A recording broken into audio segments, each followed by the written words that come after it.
नमस्कार। आज हम बात कर रहे हैं नीति शास्त्र यानी एथिक्स की। हमारे पास सिविल सेवा परीक्षा के मेंटर सौराज सिंह के नोट्स हैं और हम कोशिश करेंगे कि इसके जरिए एथिक्स को समझें। हाँ, बिल्कुल। हमारा लक्ष्य ये है कि इसकी जो मूल बातें हैं, इसके अलग अलग पहलू और हमारी रोजमर्रा की जिंदगी में, मतलब निजी और सार्वजनिक जीवन में इसकी क्या जगह है, उसे आसानी से जानें। सही। क्योंकि ये सिर्फ सही गलत के नियमों की लिस्ट नहीं है ना? नहीं, बिल्कुल नहीं। सवाल तो ये है कि ये सोच, ये एथिक्स हमारे फैसलों से लेकर पूरे समाज के ताने बाने को वो कैसे बुनती है। चलिए इसी गुत्थी को आज सुलझाते हैं। हाँ, जरूर। तो नीति शास्त्र, जैसे आपने कहा भी, बुनियादी तौर पर ये इंसान के बर्ताव, उसके मकसदों और जो सही गलत के पैमाने हैं, उनका अध्ययन है। अच्छा। और ये शब्द एथिक्स ग्रीक शब्द एथोस से आया है, जिसका मतलब होता है रीति रिवाज या चरित्र। रीति रिवाज, चरित्र। ओके। हाँ, और देखिए खास बात यह है कि ये सिर्फ ये नहीं बताता कि दुनिया कैसी है, फैक्ट्स नहीं बताता सिर्फ, बल्कि ये तय करने की कोशिश करता है कि दुनिया कैसी होनी चाहिए, एक आदर्श स्थापित करता है। अच्छा, मतलब ये एक तरह का आदर्श है, सिर्फ विवरण नहीं। बिल्कुल, ये फलसफे मतलब दर्शन शास्त्र की एक बहुत अहम शाखा है। और ये हमें वो बुनियादी सवाल पूछने पर मजबूर करता है ना, जैसे जीवन का असल मकसद क्या है? हाँ। और इस मकसद तक पहुंचने का नैतिक रास्ता क्या है, सही तरीका क्या है? एकदम सही। और ये सवाल सिर्फ अकेले इंसान के नहीं है, इनका सीधा असर हमारे आपसी रिश्तों पर पड़ता है। बिल्कुल, समाज पर। हाँ, समाज पर। देखिए, अरस्तु ने कहा था, मनुष्य एक सामाजिक प्राणी है। हमारे जो आपसी ताल्लुकात हैं, वही तो समाज की बुनियाद हैं। सही। और यहीं पर नैतिकता असल में काम आती है। एक दिलचस्प बात यह भी है कि कानून जो है, लॉ, वो अक्सर नैतिकता से ही निकलते हैं। अच्छा। हाँ, लेकिन नैतिकता का जो दायरा है वो कानून की सीमाओं से कहीं ज्यादा बड़ा है। हाँ। बहुत सी चीजें कानूनी तौर पर शायद सही हों, पर नैतिक रूप से वो गलत हो सकती हैं। हाँ, ये बात तो है। और हमारे समाज के जो आधार हैं, जैसे हम बात करते हैं आज़ादी की, बराबरी, इंसाफ, भाईचारा, ये सब क्या है? ये भी तो नैतिक विचार ही हैं। बिल्कुल बिल्कुल, ये हमारे लोकतांत्रिक मूल्यों के नैतिक आधार हैं। अब देखिए, अलग अलग विचारधाराएं हैं, जैसे पूंजीवाद है, वो ज्यादा जोर आज़ादी पर देता है। हाँ। समाजवाद बराबरी पर जोर देता है। ये सब इन्हीं नैतिक आदर्शों की अलग अलग तरह की व्याख्याएं ही तो हैं। और आजकल के लोकतंत्र में शायद इन्हीं के बीच एक संतुलन बनाने की कोशिश होती है। हाँ, आधुनिक लोकतंत्र इसी संतुलन की तलाश में रहता है। तो ये तो हुई रिश्तों और समाज में नैतिकता की बात, लेकिन जैसा हमने शुरू में कहा, ये कोई एक सीधी साधी चीज नहीं है। इसके कई आयाम हैं, कई डायमेंशंस हैं। हाँ, यही बात और दिलचस्प हो जाती है। इसको थोड़ा परत दर परत देखना होगा। बताइए। सबसे पहले है जिसे कहते हैं मानकीय नीति शास्त्र, नॉर्मेटिव एथिक्स। ये सीधा सवाल पूछता है हमें क्या करना चाहिए। अच्छा, क्या करें? हाँ, जैसे क्या हमें हमेशा सच बोलना चाहिए, नतीजे की परवाह किए बिना।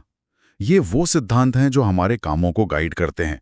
इसमें कुछ नियम आधारित होते हैं। नियम आधारित जैसे कांट का कर्तव्य का सिद्धांत है, या फिर गीता का निष्काम कर्म, मतलब फल की इच्छा मत करो, अपना कर्म करो। ठीक है, तो ये नियम हो गए। और कोई तरीका? हाँ, दूसरा तरीका है परिणाम आधारित, मतलब नतीजों को देखो, जैसे उपयोगितावाद, यूटिलिटेरियनिज्म। हाँ, सुना है। ये कहता है कि वो काम सही है जिससे से ज्यादा लोगों का भला हो, मतलब maximum good for the maximum number. ज्यादा लोगों का ज्यादा सुख। बिल्कुल।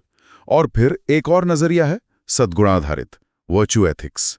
ये अरस्तु से जुड़ा है। अच्छा, ये क्या कहता है? ये कहता है कि अहम सवाल ये नहीं कि क्या करें, बल्कि ये है कि कैसा इंसान बने। ओह, ये अलग है। हाँ। कि एक गुणी व्यक्ति, एक वर्चुअस पर्सन, वो स्वाभाविक रूप से सही काम करेगा। फोकस चरित्र पर है। तो एक है क्या करें, दूसरा है कैसा बने। लेकिन कई बार सवाल ये भी उठता है ना कि ये जो शब्द हम इस्तेमाल करते हैं, सही, गलत, अच्छा, बुरा, इनका मतलब क्या है आखिर? बहुत बढ़िया पॉइंट।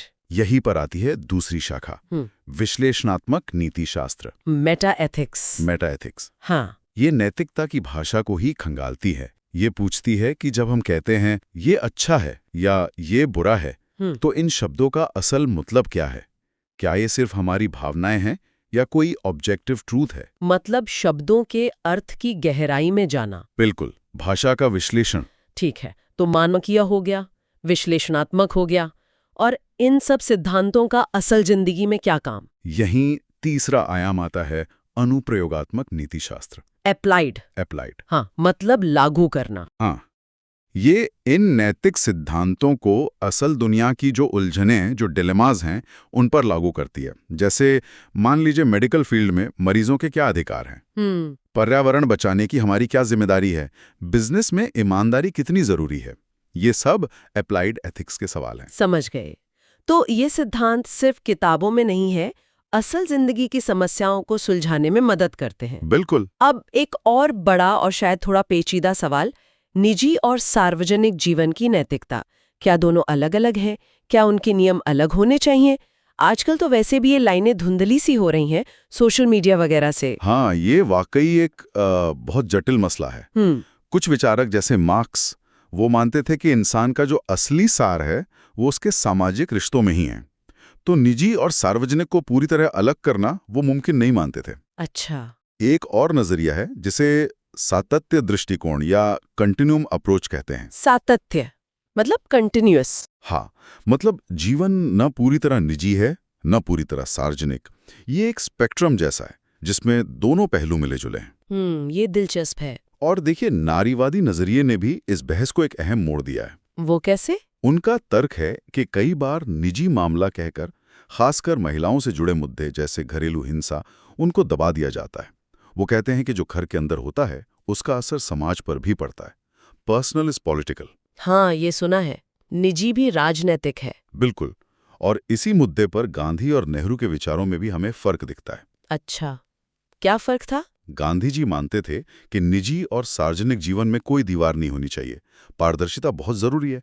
उनका मानना था कि अगर कोई अपने निजी जीवन में नैतिक नहीं है तो वो सार्वजनिक जीवन में कैसे हो सकता है? मतलब एकरूपता होनी चाहिए। हाँ, एक रूपता। दूसरी तरफ नेहरू जी निजी जीवन के स्वतंत्रता के ज्यादा हिमायती थे। वो मानते थे कि सार्वजनिक भूमिकाओं के लिए अलग मानदंड हो सकते हैं और निजी जीवन को थोड़ा अलग रखा जाना चाहिए। हाँ, ये दो अलग अलग सोच हैं। और यहीं पर वो सदियों पुरानी बहस भी जुड़ जाती है, साध्य और साधन की, यानी एंड्स और मीन्स की। क्या लक्ष्य इतना जरूरी है कि उसे पाने के लिए कोई भी तरीका, कोई भी साधन चलेगा? हाँ, ये नैतिकता का एक बुनियादी, शायद सबसे मुश्किल सवालों में से एक है। गांधी जी का इस पर रुख एकदम साफ था। क्या था? कि साधन हमेशा साध्य की तरह ही पवित्र होने चाहिए। Means must justify the ends. उनके लिए अहिंसा ही एकमात्र स्वीकार्य साधन था, लक्ष्य चाहे कितना भी बड़ा क्यों ना हो। मतलब रास्ता भी सही होना चाहिए, सिर्फ मंजिल नहीं। बिल्कुल। दूसरी तरफ कुछ और विचारक हैं, जैसे मार्क्स का उदाहरण ने। वो मानते थे कि अगर लक्ष्य महान है, जैसे एक शोषण मुक्त समाज बनाना, हाँ, तो उसे हासिल करने के लिए जो जरूरी साधन हैं, चाहे वो थोड़े कठोर हों या हिंसक ही क्यों ना हो, उन्हें अपनाया जा सकता है। उनके लिए साध्य ज्यादा महत्वपूर्ण था। And justifies the means. ये तो बहुत बड़ा अंतर है सोच में। हाँ, और ये बहस आज भी जारी है। तो ये सारी बातें सुन के तो साफ है कि नीति शास्त्र, एथिक्स, ये कोई सूखी अकादमिक बहस नहीं है। ये हमारी जिंदगी के हर पहलू से जुड़ा है ना? एकदम।